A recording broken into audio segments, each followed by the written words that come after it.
Hello friends, તમારું સ્વાગત છે મારી ચેનલમાં। આજે આપણે બનાવીશું સાંજ માટે કે સવાર માટે એકદમ ઝટપટ બની જાય તેવો લીલા ધાણાનો નવો નાસ્તો। તો આ નાસ્તો ઉપરથી એકદમ ક્રિસ્પી અને અંદરથી એકદમ સોફ્ટ, ખાવામાં એટલો ટેસ્ટી લાગશે કે ઘરમાં બાળકોથી લઈ મોટા બધાને બહુ જ પસંદ આવશે અને તમે વારંવાર બનાવો એટલો ટેસ્ટી લાગશે। તો ચાલો મહારાષ્ટ્રની ફેમસ રેસીપી કોથમીર વડી બનાવવાનું શરૂ કરીએ। રેસીપી સારી લાગે તો વિડીયોને લાઇક કરજો, વધુમાં વધુ શેર કરજો અને ચેનલને સબસ્ક્રાઈબ કરીને બેલ આઇકનને પ્રેસ કરજો। તો તેના માટે મેં અહીંયા લીલા ધાણાનો એક બંચ લઈ લીધો છે અને તમારે ધાણા આ રીતે કુમળા ડાળખા સહિત જ લેવાના છે। તો ધાણાને મેં એકદમ સારી રીતે વોશ કરીને કોરા કરી લીધા છે। તો એ બધા જ ધાણાને આપણે એકદમ ઝીણા ઝીણા સુધારી લઈશું। હવે એક બાઉલ લઈશું અને તેમાં 1 કપ ચણાનો લોટ ઉમેરીશું।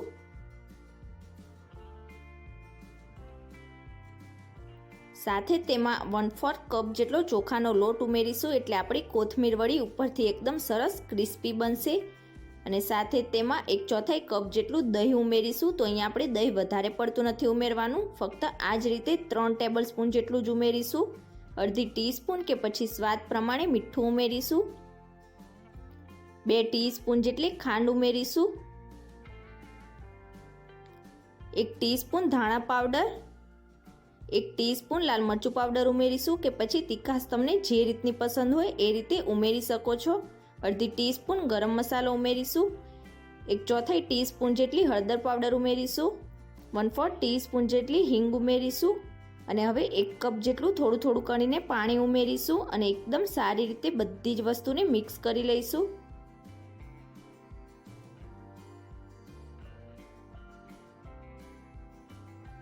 તો અહીંયા આપણે પહેલાં 1 કપ જેટલું પાણી ઉમેરીશું અને ત્યાર પછી બીજું પાણી એડ કરીશું। મિક્સ કરી દઈશું એકદમ સારી રીતે, આપણા બેટરમાં બિલકુલ પણ ગાંઠા ના રહે એ જ રીતે તમારે બેટર બનાવવાનું છે। તો અહીંયા તમે જોઈ શકો છો મેં આ રીતનું ગાંઠા વગરનું સ્મૂથ બેટર બનાવીને તૈયાર કરી લીધું છે। હવે ફરીથી તેમાં 1 કપ પાણી એડ કરી દઈશું। તો અહીંયા તમે જેટલો ચણાનો લોટ લીધો હોય તમારે એનાથી 2 ગણું પાણી લેવાનું છે। જે કપ કે વાટકીથી તમે ચણાનો લોટ લીધો હોય એ જ કપ કે વાટકીથી તમારે પાણી લેવાનું છે। એકદમ સારી રીતે મિક્સ કરી લઈશું। તો અહીંયા આપણું બેટર બનીને તૈયાર થઈ ગયું છે। તો હવે બેટરને આપણે સાઈડ ઉપર રાખીશું અને જે પ્લેટમાં આપણે કોથમીર વડીને સેટ કરવાની છે એ પ્લેટમાં 1 ટીસ્પૂન જેટલું તેલ ઉમેરીશું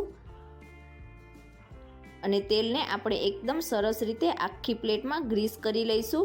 તો આપણે કોથમીર વડીનું બેટર બનાવીએ તેના પહેલાં જ તમારે આ રીતે પ્લેટને એકદમ સારી રીતે ગ્રીસ કરી લેવાની છે। બેટરને જ્યારે આપણે કૂક કરીશું ત્યારે તે એકદમ ઝડપથી સેટ થવા લાગશે।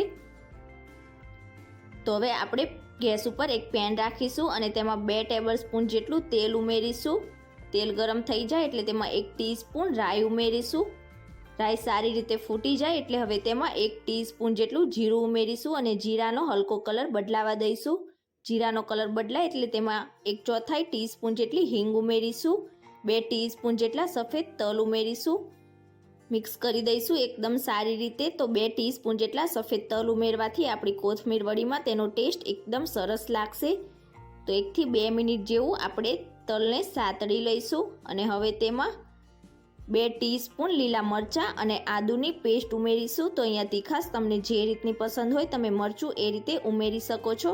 મિક્સ કરી દઈશું એકદમ સારી રીતે અને પેસ્ટને પણ આપણે 1 થી 2 મિનિટ જેવું મીડિયમ ગેસની ફ્લેમ પર સાતળી લઈશું।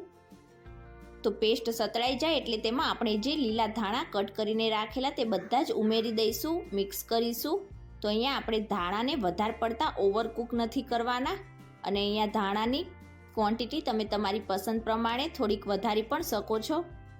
હવે તેમાં ધાણાના ભાગનું મીઠું ઉમેરી દઈશું, મિક્સ કરીશું અને 1 મિનિટ માટે આપણે ધાણાને ફરીથી સાતળી લઈશું। તો અહીંયા આપણે ધાણા હલકા સોફ્ટ થઈ જાય ત્યાં સુધી ધાણાને સાતળીશું અને હવે આપણે જે બેટર બનાવીને તૈયાર કરેલું તે બધું જ ઉમેરી દઈશું અને હવે ગેસની ફ્લેમ આપણે લો ટુ મીડિયમ સાઈડ રાખીશું અને કન્ટિન્યુ આ રીતે આપણે બેટરને હલાવતા જઈશું। તો જો તમે વધારે પડતી હાઈ ગેસની ફ્લેમ પર ચલાવશો તો તરત જ બેટરમાં ગાંઠા થઈ જશે અને બેટર તમારું કાચું રહેશે। એટલે ગેસની ફ્લેમ આપણે લો ટુ મીડિયમ સાઈડ રાખીશું અને કન્ટિન્યુ જ્યાં સુધી આપણું બેટર થીક ના થઈ જાય ત્યાં સુધી આ જ રીતે તેને હલાવતા જઈશું. તો થોડીક જ વારમાં આપણું બેટર તમે જોઈ શકો છો આ રીતે થીક થવા લાગ્યું છે. તો આ જ રીતે આપણું બધું જ બેટર થીક ના થઈ જાય ત્યાં સુધી તેને કન્ટિન્યુ ચલાવતા જઈશું.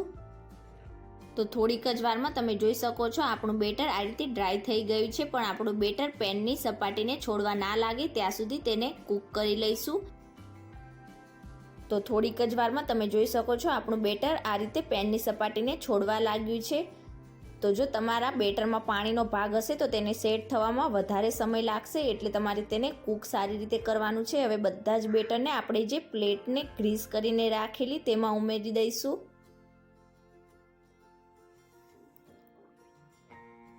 અને હવે આખી પ્લેટમાં આપણા બેટરને એકદમ સારી રીતે પાથરી લઈશું. તો અહીંયા જો તમારી પાસે આ રીતની ચોરસ પ્લેટ હોય તો તમારે ચોરસ જ લેવાની, પણ જો ચોરસ પ્લેટ ના હોય તો તમે કોઈ પણ થાળીમાં તેલથી ગ્રીસ કરીને પણ બેટરને પાથરી શકો છો. તો અહીંયા તમે જોઈ શકો છો મેં આખી પ્લેટમાં બેટરને એકદમ સારી રીતે સ્પેચ્યુલાથી પ્રેસ કરીને પાથરી દીધું છે. હવે ઉપરથી આપણે થોડાક સફેદ તલ સ્પ્રિંકલ કરીશું. તો આ રીતે ઉપરથી સફેદ તલ આપણે સ્પ્રિંકલ કરીશું એટલે આપણી કોથમીર વડી દેખાવમાં એકદમ સરસ લાગશે અને ખાવામાં તલનો ટેસ્ટ પણ એકદમ સરસ લાગશે. તો હવે આ રીતે થોડુંક આપણે સ્પેચ્યુલાથી તેને પ્રેસ કરી દઈશું અને હવે પ્લેટને આપણે રૂમ ટેમ્પરેચર ઉપર આવવા દઈશું.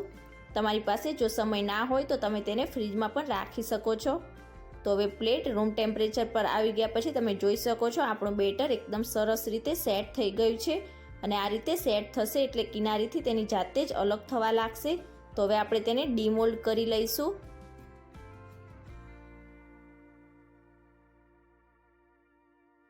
અને હવે આપણે કોથમીર વળીને કટ કરી લઈશું. તો તમને જે રીતની નાની કે મોટી પસંદ હોય તમે એ રીતના પીસ કરી શકો છો.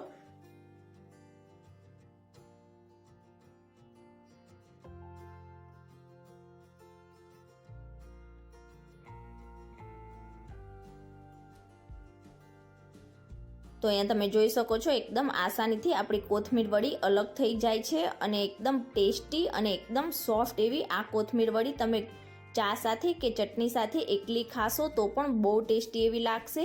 પણ વધારે ટેસ્ટી બનાવવા માટે આપણે તેને ડીપ ફ્રાય કરીશું. તો તેલને મેં પહેલાંથી જ ગરમ કરવા માટે રાખી દીધું હતું અને તેલ ગરમ થઈ જાય એટલે આપણે ગેસની આંચ મીડિયમ ટુ હાઈ સાઈડ રાખીશું અને એકવારમાં કઢાઈમાં જેટલી આવે એટલી કોથમીર વડી આપણે ઉમેરી દઈશું. અને કોથમીર વડી ઉમેરી દીધા પછી આપણે 1 થી 2 મિનિટ માટે આપણે તેને બિલકુલ પણ ટચ નહીં કરીએ. અને 2 મિનિટ જેવું થઈ જાય એટલે આ રીતે સ્પૂનથી અલટી પલટીને બંને તરફથી એકદમ સરસ ક્રિસ્પી થાય ત્યાં સુધી આપણે કોથમીર વડીને તળી લઈશું. તો અહીંયા તમે જોઈ શકો છો બંને તરફથી આપણી કોથમીર વડી એકદમ સરસ ક્રિસ્પી થઈ ગઈ છે. તો હવે તેને પ્લેટમાં નીકાળી લઈશું. તો અહીંયા આ જ રીતે મેં બધી જ કોથમીર વડીને તળીને તૈયાર કરી લીધી છે. તો એક કોથમીર વડીને હું તમને નજીકથી બતાવી દઈશ. ઉપરથી એકદમ સરસ ક્રિસ્પી એવી આપણી વડી બનીને તૈયાર થઈ છે. હવે તમે જોઈ શકો છો.